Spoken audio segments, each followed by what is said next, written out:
Good morning and welcome to the 2020 Choral Panorama. My name is Jason Locker. I'm the Senior Administrator for Visual and Performing Arts at Orange County Public Schools, and it is my honor and privilege to serve as President of the Florida Vocal Association.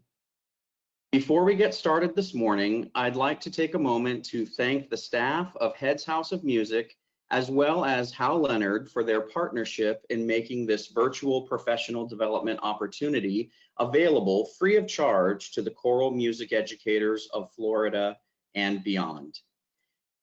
Having said that, I'm so excited to get us started with our very first session and presenter this morning. He is no stranger to any of us in choral music in Florida, our good friend Carlton Kilpatrick.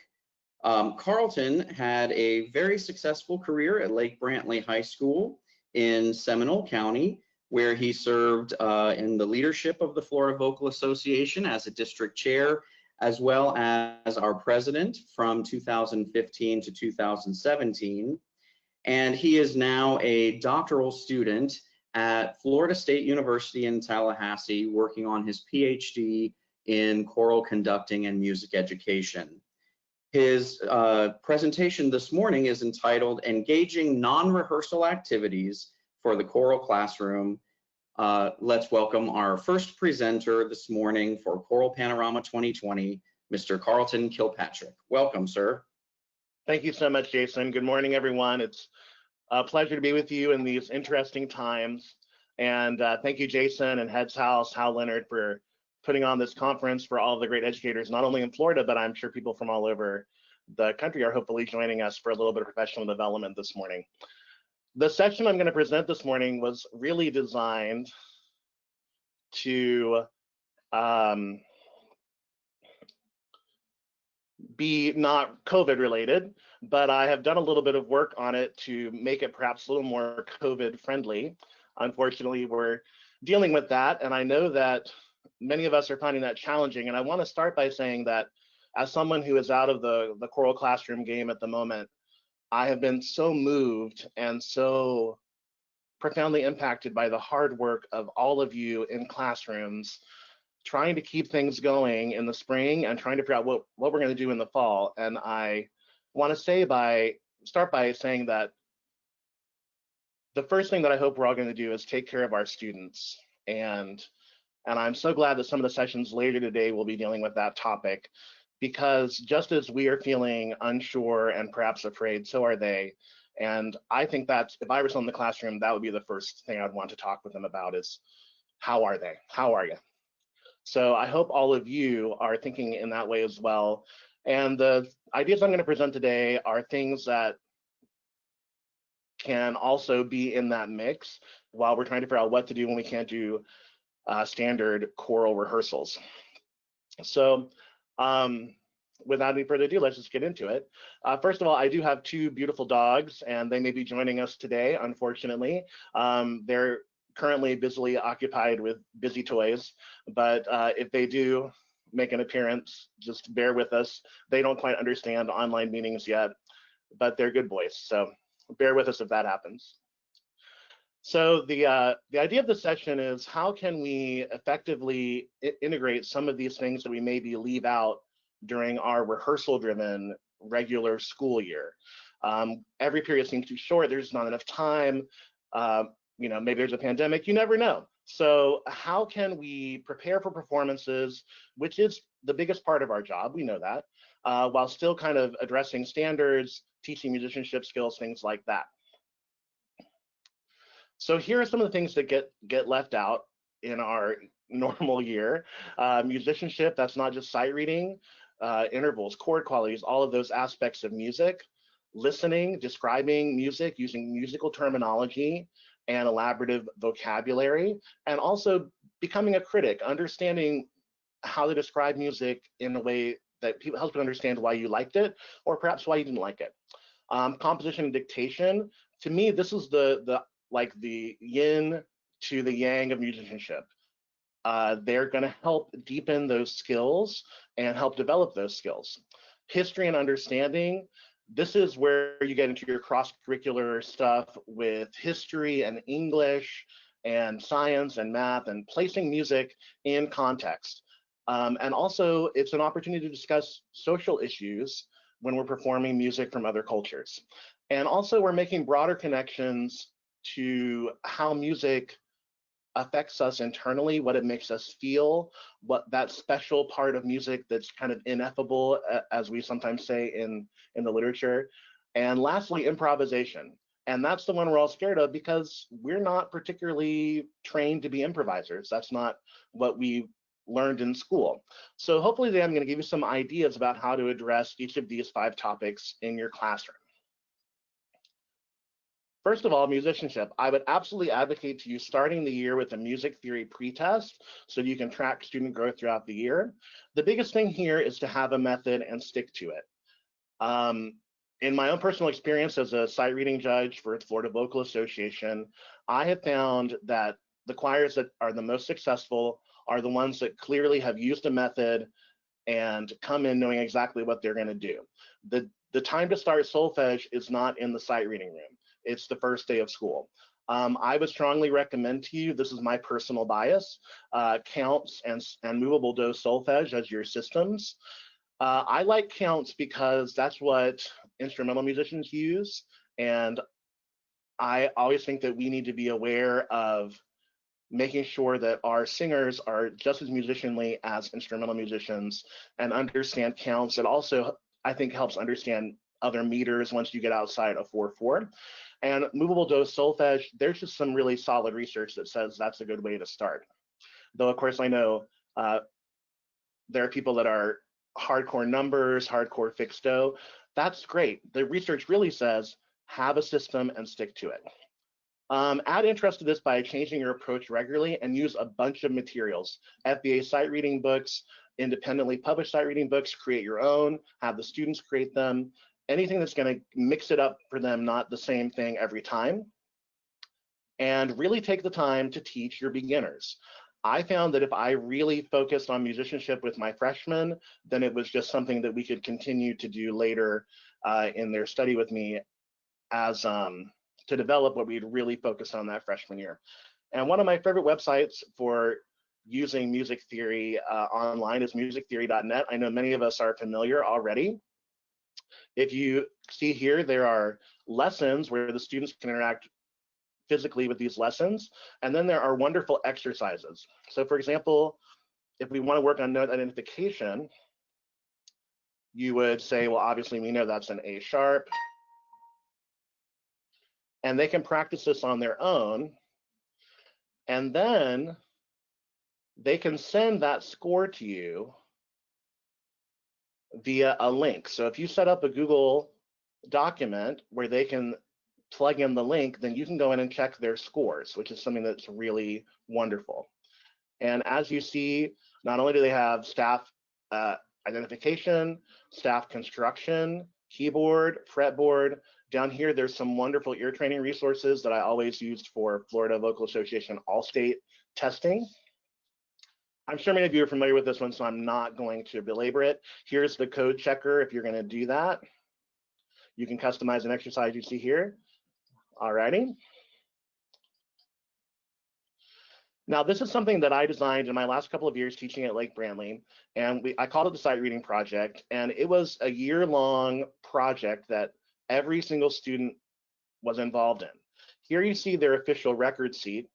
These were the levels where Lake Brantley was the Patriot, so you can see that we've got some Patriot-themed stuff going on. And I drew all of the exercises from FVA MPA books and FVA All-State. So I know it's pretty tiny over here, but this is the novice level. And you see that that starts with our most simple middle school exercises. And at the top, they have to sing do, re, mi, fa, so, the scale all the way up, and the scale all the way back down. And then what happens is they work with 2 other students, and the students sign off, yes, we did this together. Then they bring it to you, and you hear them do the final product, which is another set of maybe more current MPA books or something where you pull out the same level. and they perform that for you, they get signed off and they pass that level. The trainer, that's you, the date, and how do they perform. There's two options. They can perform alone and get a 5. They can perform with their group and get a 4 as their highest grade. And of course, this is not going to be 100% of your chorus grade. So if they get a B overall in musicianship, they're still going to get an A in chorus if they're performing at the level you expect. You see here that for me, I expected to get into one of my advanced groups, you should be reading All-State High School Sight Reading Level 1. If you wanted to become a trainer, meaning that you could sign off on other students, a little bit of student leadership there, you had to be able to read All-State High School Sight Reading Level 2. And then these upper levels had to be signed off by Mrs. Gross at the time, was my assistant. And the highest level was Founder, which was All-State High School Sight Reading Level 5, which you can see over here on the bottom. And those are obviously high school 5s as we know them to be. I found this was a really effective way to make my students be responsible for sight reading. It took a little bit of time to set it up, and I'm happy to share this with you in its Lake Brantley format via the FVA website a little bit later this week once I find it in my Dropbox.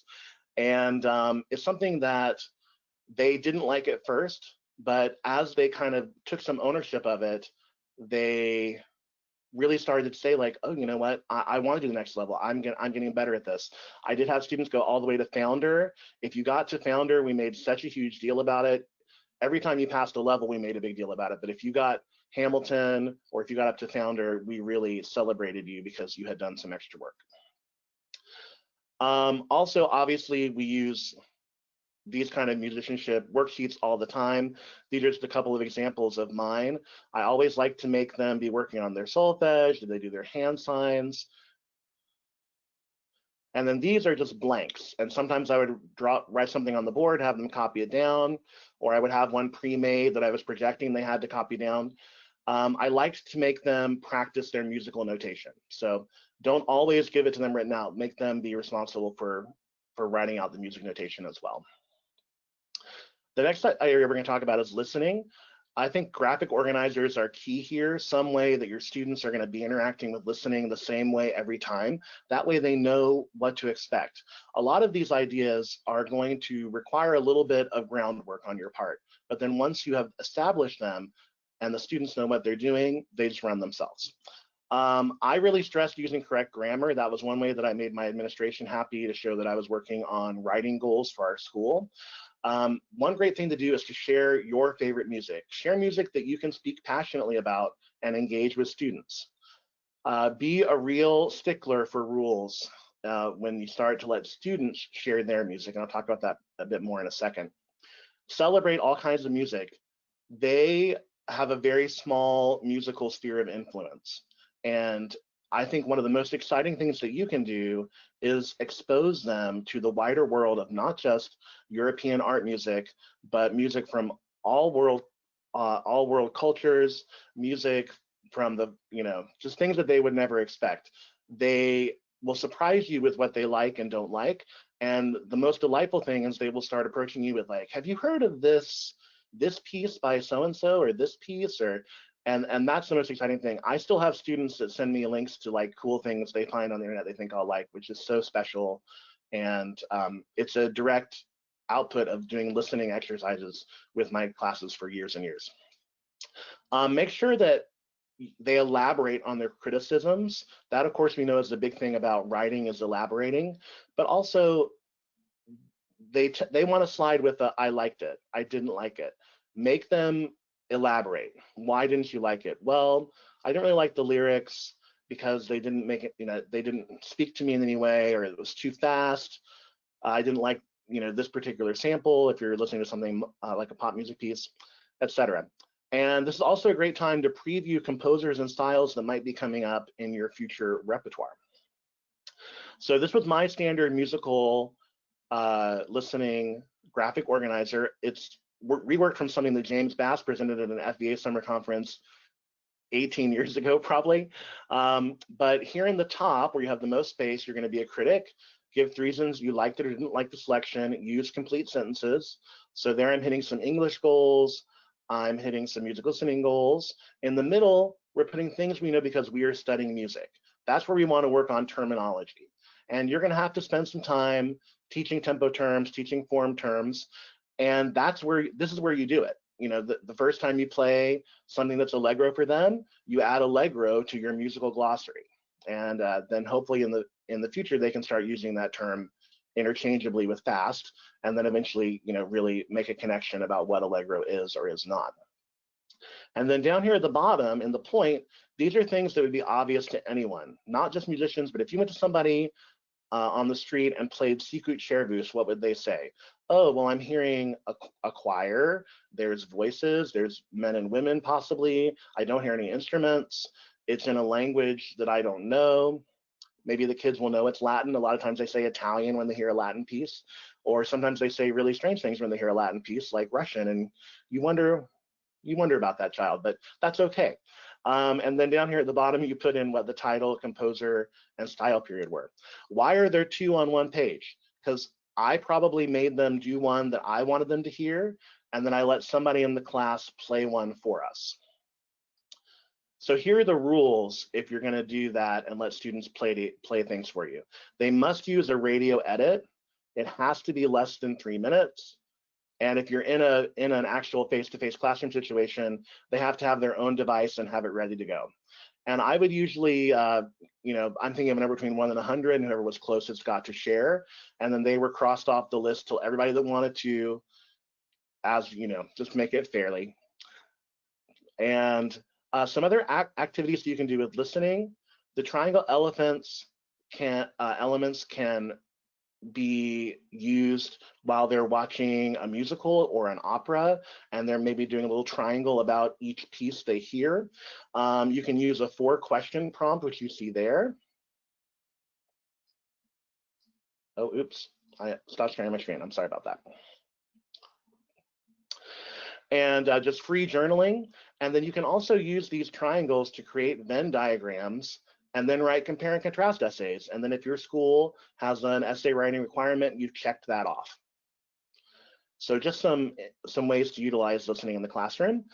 Next, we have composition and dictation.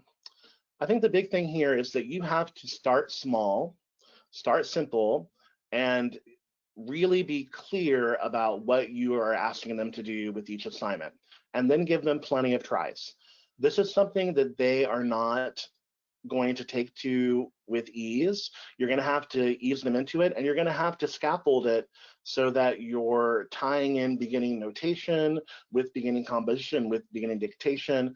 That's all those things are so related to me in terms of kind of making transfers between all these little disparate parts that we try to have them put together.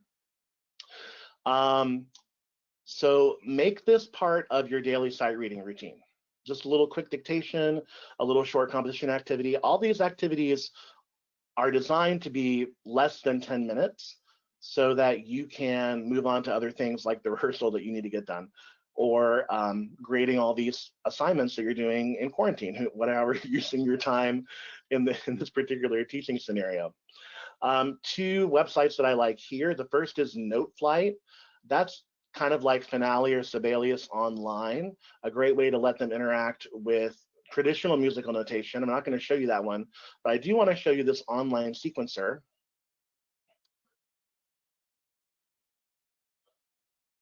So here on the left, you see pitches. And if you go horizontally, you see that these are kind of organized into measures. We recognize this is probably like 4/4 time. You can obviously see here like 16th note subdivisions. And what's cool about this is that you can really freely compose in this screen, and you can use any instrument, including percussion. And there's all sorts of ways you can manipulate it. And then lastly, you can save it, and it creates a link that they can then email to you using a Google form, and you can come and listen to what they did and view it. So just really quickly, as you see, like, let's say we want to do Twinkle Twinkle. And here's G. Oh, that's.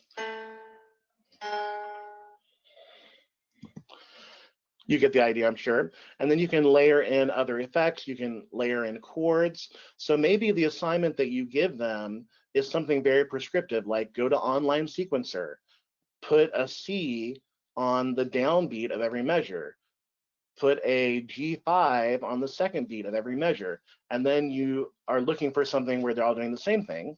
Or if you want to use this in a more improvisatory way, you say, all right, go to online sequencer and use these 4 instruments to create a 4-measure composition, or just let them play freely in this online sequencer, and I think you'll be really surprised what they come up with.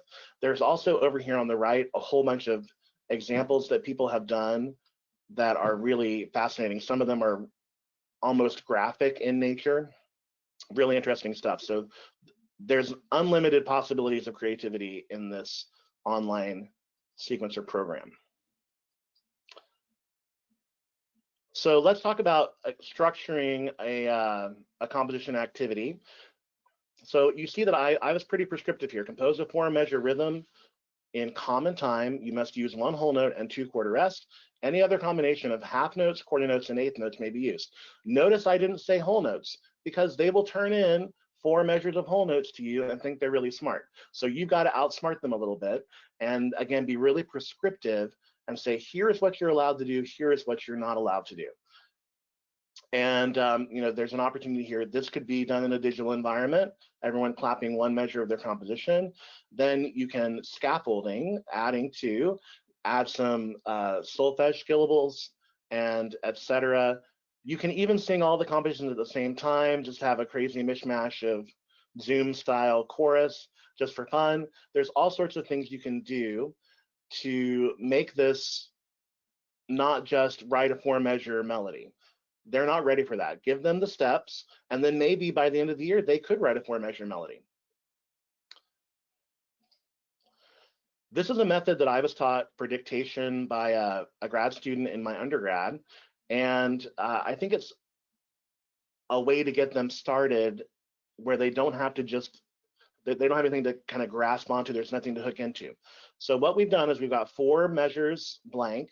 Underneath are 4 horizontal dashes, each dash representing 1 beat.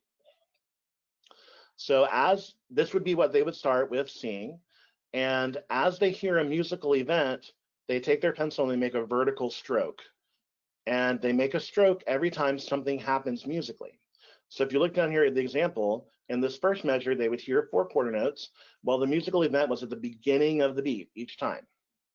Then where we had eighth notes, they split it evenly. A rest, you write a little R in. If you hear something longer than the beat, you connect those dashes together. And so they would, again, I never do dictation fewer than 3 times. The general thing I say is, try to get the first 2 measures the first time, the last 2 measures the second time, and then review the 3rd time.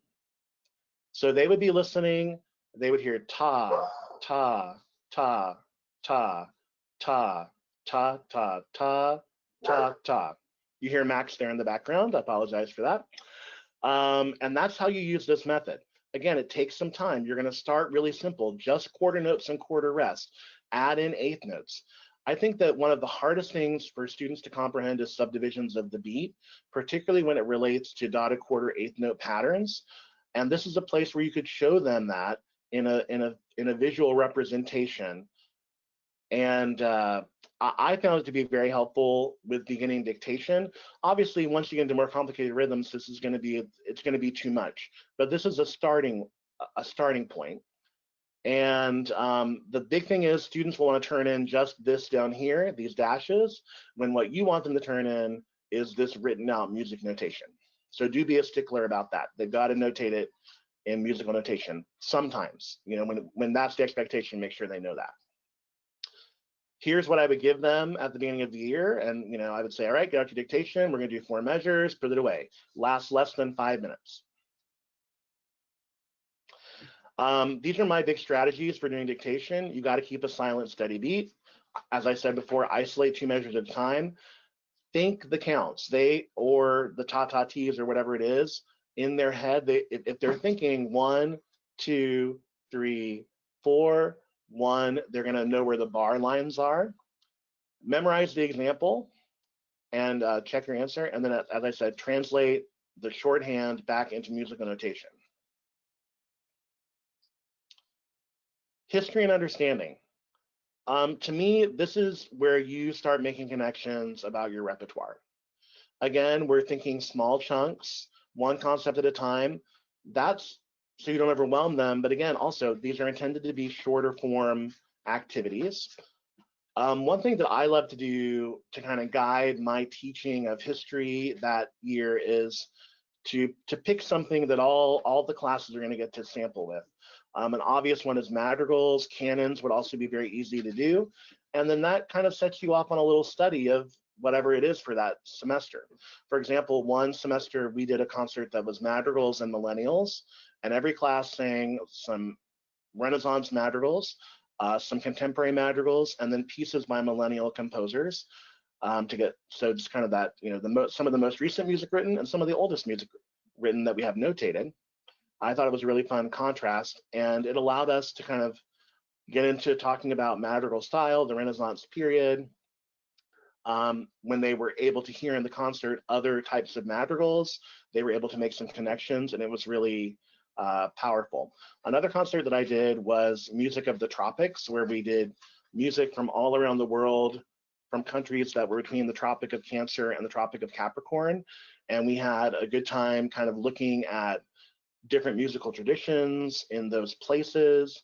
Of course, a lot of students that were from Latin America were very engaged by that and enjoyed kind of the chance to share some music from their culture. There's all sorts of fascinating music in Asia and Micronesia and things that you can explore with your students. And it gives you an opportunity to construct a unit about that place or time period or style. I think that we sometimes are scared to talk about text as poetry because we're not English teachers. Don't be scared. That is what makes choral music special. And we're often so moved by the text, it's a shame that we don't do a little bit of further analysis with them. And that's one of the things that we'll talk about in a second. So this is a music history scavenger hunt that uses a student device, a cell phone, and YouTube. And I'm sorry that the quality of this is not great. I'll just really quickly tell you what it says. So this one is about the Baroque period. Obviously, I have them for all the style periods. When did it start? When did it end? Describe 3 elements of music, and it says medieval, but it should say Baroque, in the Baroque period. And let them use Wikipedia. You know, this is not grad school. It doesn't need 27 sources. Wikipedia is just fine. Then I mentioned some composers and pieces that I wanted them to look up: Purcell, Handel, Bach, Vivaldi, Messiah, Brandenburg Concerti. Then I asked them to define fugue, terrace dynamics, opera seria. This is something that they would do when I was going to be out because I was at FMEA or I was going to judge somewhere for a few days, and they needed something that was a little bit more of a long form assignment. And then lastly, here's some tying in of those listening examples. So it says, identify and listen to a piece of Baroque choral music, Baroque instrumental music, and a Baroque opera aria. And hopefully they would be using some terms that we had done in our study of listening that's also ongoing. Here's a simpler music history chart. What else was going on in the world during this time? Something that they often don't stop to consider. If you're doing music from the Enlightenment period, how is that reflected in the music and in the text? This is a music survey. So they've got a piece of music. Can they look at it and identify title, composer, lyricist, publisher, dedication, etc.? And then they have to go through the entire piece and identify all the dynamic markings, articulations, and look them up if they can't identify them. Just more ways to increase fluency and instant recognition of some of these things that we would love for them to know as choral students. This is a deeper understanding kind of touchy-feely assignment that I did a couple of different times in my teaching career. And so this example is using Sure on the Shining Night by Lauritsen. The poetry is by James G. And after we had rehearsed it for a while, I asked them to complete 3 assignments. They all had to be presented in concrete form, meaning that we used a lot of Post-its, but they also printed out their own things and brought them in. And then obviously we checked them off as they would bring it to be checked off in the grade book, and then they would hang it. And we ended up with these large kind of collage murals on the walls and doors of the classroom about different pieces of music. So for sure, on the Shiny Night, they submitted a piece of visual art that represents any aspect of the piece. You can create your own art. Student created art is always the best, and kind of always stunning in how insightful it was. Some of the student artists, some of the things they came up with was really powerful. A short personal anecdote relating to the piece, something in your life, and that's where you get a little bit of good grammar and writing skills in. And then one musical element of the piece that you want to work hard to perfect. So I asked them to cite in the music what it was. And in Sure on This Shiny Night, a lot of the boys wrote about, well, we want to be really unified at the beginning. We want to sing those top floating notes really lightly and beautifully. The girls wrote about some rhythmic issues they had in the second half of the piece. So it just depends on kind of what the students are perceiving. And some of that was eye-opening to me because, 4 or 5 Post-its are saying something I didn't even realize was an issue. It gave me a chance to go back and say, oh, I need to try to address that in a rehearsal. So here are some examples. I have 2 pieces of art that are related to Sure on the Shiny Night. Obviously, Starry Night would be a very popular choice. And then I love this painting over here on the right. It's very evocative to me of my particular anecdote. This is an actual true anecdote that I wrote for the sample. Once I was walking on the beach with some of my closest friends from college. It was a full moon and the night was very clear. We were on a steel drum ensemble tour. Yes, I played in the steel drum ensemble. And we were walking back along the beach to our hotel in Jacksonville, and suddenly there was a shower of shooting stars. We all just lay down on the sands and stared at the sky in wonder. And that's something that I think about whenever I Sure on the Shiny Night. Also, maybe like On the Beach at Night Alone by Eugene Butler, if any of you remember that piece, similar kind of memory. But it just gives them a chance to think about something outside of getting this ready for performance and maybe connect it to a larger, deeper understanding. If you do it with a piece like we did this with the FVA Requiem, and the students all brought in pictures of who they wanted to sing the Requiem for. And of course, it was a lot of grandparents, but it was also pets and brothers and sisters and parents. And it was very emotional to see that kind of wall of memory go up and know that that's who we were going to sing the FVA Requiem for. So I encourage you to do that as something that maybe is going to bring them into the music in a different way. Improvisation. You've got to set some boundaries and create a safe space. Everybody has got to be clapped for and made to feel good, no matter how terrifying their improvisation turned out to be. You're going to have to be a cheerleader because this is something that we fear. We don't feel comfortable necessarily just busting out some improv. And again, I think if you scaffold instruction, if you start simple with just rhythm, and then maybe if you want to pursue it, I think pentatonicism is a great way to go. Let me show you really quickly 2 websites that you can play with a little bit for improv. And they also relate to other things I've talked about. Drumbit is similar to Online Sequencer, but it just uses drums. And my idea for this is that this would be a great place to let them create a beat and then give them the opportunity to improvise some rhythms over it, or something like that. As you see, you can manipulate the tempo. You can even swing the notes. All of these instruments are changeable. This is kit 1, but it has even Indian and Latin percussion. And just like with Music Sequencer, here you can record it and it saves it as a WAV file, which they can then send to you via Google form, and you can listen to what they did. Virtual music. This one is a little more basic. It's just some online instruments that they could play around with. if you were just going to give them some free improvisation time. And I think you should just rebrand this as experimentation. Don't even call it improv anymore. It's free musical experimentation time. If you're going to get involved with Pentatonix, first of all, they're going to be like, oh my gosh, we've heard that word before. And you're like, what? Amazing.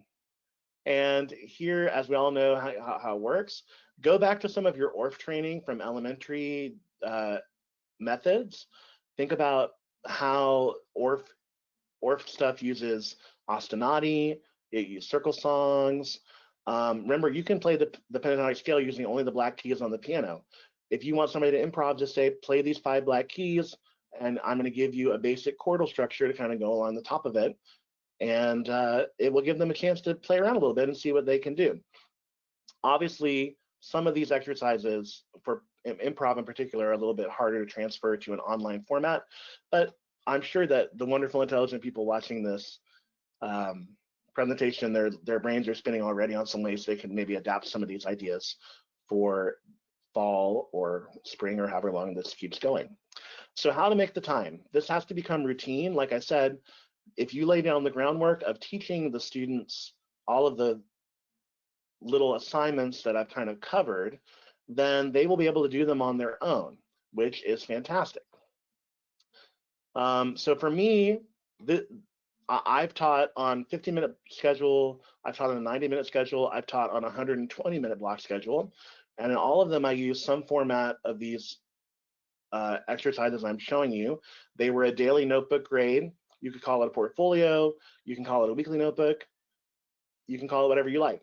But to me, it was a bell ringer, or it was something, if it wasn't the bell ringer, it was, all right, I need to hear some people sing alone in my office. I need to audition solos. I need to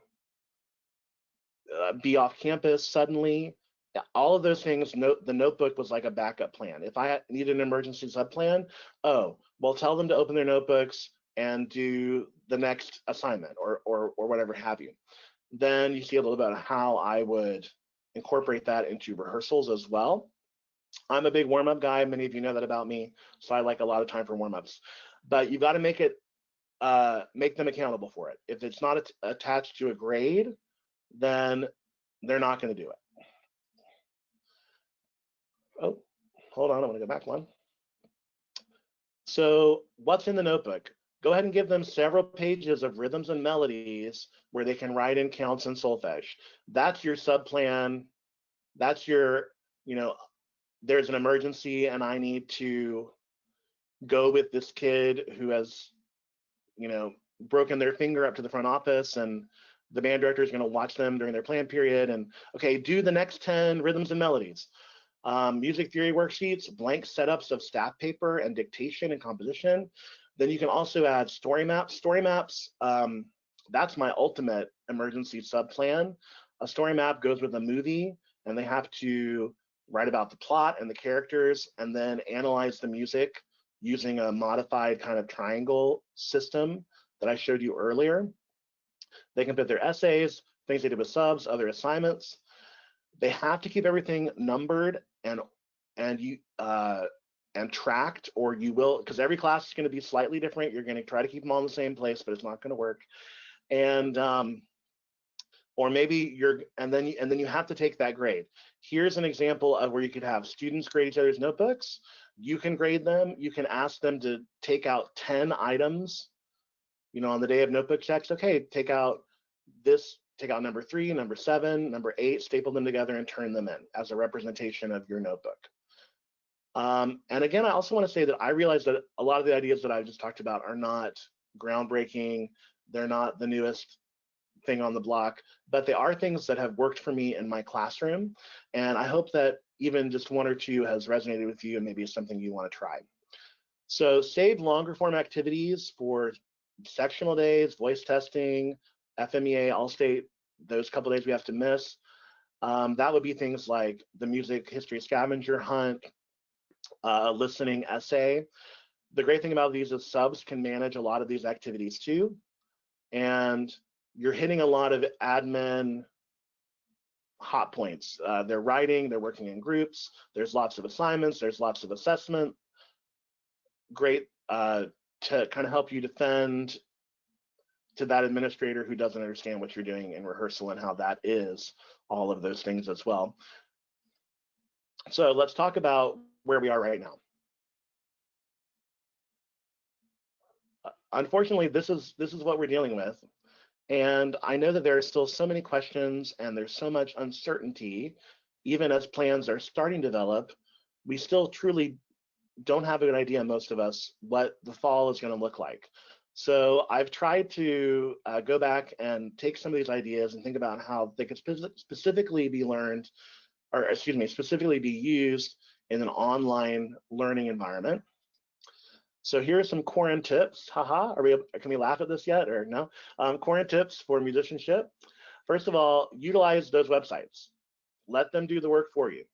This might be the year to ask your school advisory council to pay for you to have a membership at Sight Reading Factory or at Auralia. If you don't know what Auralia is, an online ear training program. Or there's lots of great paid sites where you can buy a school membership. Do some research, ask around what other people are using, and ask for the money to pay for it. This could be the year where that really comes in handy. Allow students to submit digital recordings. I think this is important because we often get caught up in, well, sight reading is the first time, and if it's not the first time, it's not really sight reading. If they're practicing sight reading, to me, that is valuable. And if they want to practice that sight reading example 20 times so they can do it perfectly, they practice sight reading 20 times, which is pretty amazing. And I can get behind that, even if it's not truly going to be a sight reading that I hear as a first time. A large-scale sight reading project, like I showed you at the beginning, could still work here because it's already student-centered and everybody's working at their own pace. Again, allow for pre-recordings, and maybe just some of the benchmarks have to be performed live. In terms of listening, you can still easily share music with each other in digital learning platform. So some of those ideas will still work just fine. This is a great chance to keep choral sounds in their ears, as well as great voices, great choirs, and maybe some things that are not so great. Give them an opportunity to hear out of tune singing, to hear singing that doesn't have the vowel color that you're striving for. Can they hear that? Can they make differentiations? Another idea would be to get them to produce short videos, like think TikTok format, of different tempo rates, different dynamics. I'm thinking in my head of those tempo cat classroom decorations. One is running, one is walking, one is going very slowly. That is easily something that students could reproduce and connect to, and then turn in a little video for you to grade and give them a check. Dictation, I think, could work still very well in a virtual classroom because they don't have to be on the same beat as you, because they're listening to you and then if they performed it back, they'd be at their own tempo. So the Zoom delay should not have a problem there. And I think it would also be fun to give students a simple melodic pattern, like maybe the first couple of notes of Twinkle Twinkle or a little tune they know, but don't let them see it notated. And using an online platform of your choice, ask them to notate it. Ask them to arrange it using that online sequencer. What can they do with it? Maybe you're going to talk to them a little about basic chord structures.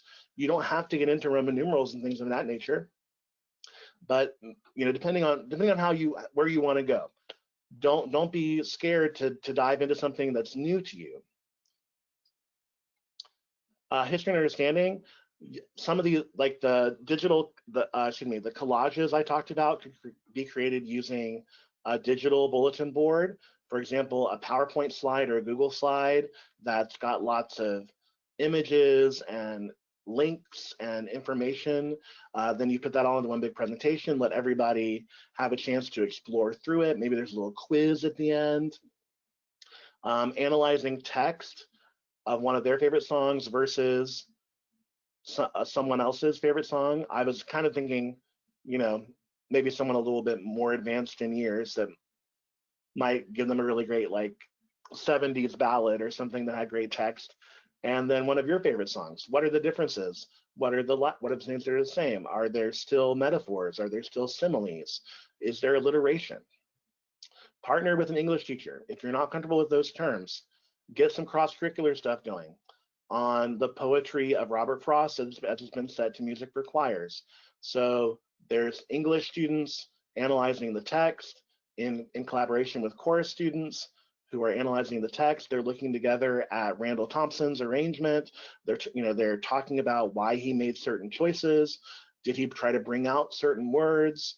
And other poets that have been set many, many times would also easily work in that same scenario. And I put here two more that I thought of: Emily Dickinson and Sarah Teasdale. Improvisation, as I said, this one is a little bit harder to figure out, but again, give students multiple attempts and utilize online programs where maybe they're just experimenting or creating a little bit more freely. And I think that would cover some of your improvisation concerns. Lastly, for those that fear technology, pair up. This is our time to support each other. I think that from what I've seen on social media, we do this, particularly in the state of Florida. We are there for each other. We're reaching out. We're providing help. We're providing things that have worked for us. So if you're still a little bit scared of some of these things, the things that I've been tossing around like Google Forms or things of that nature, ask for help. Partner with somebody that is a little more tech proficient and say, like, I'm happy to create content. If you'll put it online, then we both can use it, or vice versa. If you are a tech pro, extend a helping hand. This is the time to reach out and say, hey, I've already got all these things created as Google Forms and Google quizzes, and it's all set up. I can show you how to do it. I'll send it all to you. That would be just, I think, a blessing for many people. So don't be afraid to share something, even if you think it's not going to be useful. You never know what people are doing or not doing in their classroom unless they tell you. So don't be afraid to say to your district colleagues or your county colleagues, I've got this project that my kids did in the spring, distance learning. It worked really, really well. I'm happy to share it. Maybe challenge yourself, if you are a technology fearer, to learn a new skill. I think a great one to learn would be how to use Audacity. I suggest Audacity because it's free, it's online, and it's available across all platforms. And I think that's really important. Keep in mind that we're assuming, cross our fingers, that every student has a device to use at home. We know that's not the truth. But I do feel like most students probably do have access to a cell phone. So that's why all of the links I shared are online resources that meet kind of those standards. Keep in mind that if you want to use something like the app Acapella, that's only available to Mac users. It's only Apple products that can use that. So most people do have Android phones, so just keep that in mind. Web-based free content is going to work the best, or something where you're buying a membership and then all of your students can access it. But make sure that it's phone friendly. I think that's something really important to consider. Most of them are not going to be having laptops or tablets unless you teach in a district where they're provided. And lastly, I think that our professional organizations are doing a fantastic job of trying to provide us with resources and up-to-the-minute information as this situation unfolds. So if you're not taking advantage of that, if you are not hooked into the email list and the social media, this is the time to get on those lists. Make sure your memberships are up to date and take advantage of what these organizations are offering. It's also places where you can find information based on research to share with your administration and say, this is what the current top minds in our field are thinking about, what is safe, what is not safe, and some ideas of how we should proceed. I want to thank you again for being with me this morning, and I thank Jason for the invitation. Thank you, Heads House of Music and Hal Leonard. I hope that this session provided you with at least one thing that you can apply to what is going to be a very challenging fall semester. And before I take questions, I want all of you to know that I just admire you so much for the work you do and for being so brave and so earnest about keeping things going for the kids, because that's what it's really all about. So I hope that you can find some time to get a little bit of rest and a little bit of relaxation. Remember that you don't have to do all these things. You need to do what works for you and what's best for you. And you don't have to overwhelm yourself or your students. So you do what works for you. You stay positive and stay focused on reaching a time where we can all be together again and sing together again the way that we really love to. So I'm going to open up the floor for questions. I don't know how to do that, Jason. So we've had a couple of questions that have come in during the course of the session, so I'll just read them off for you. And folks, if you have questions you'd like to ask Carlton, there is to the right-hand side of your screen, there is a little question button where you can submit questions, and we'll take as many as we can before the time runs out. So first question, can you get the online sequencer online, or do you have to purchase it? The person says they're not familiar with that website when you discussed an online sequencer.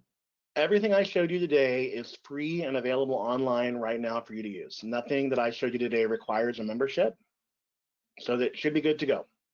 And we will make this whole presentation available on fva.net.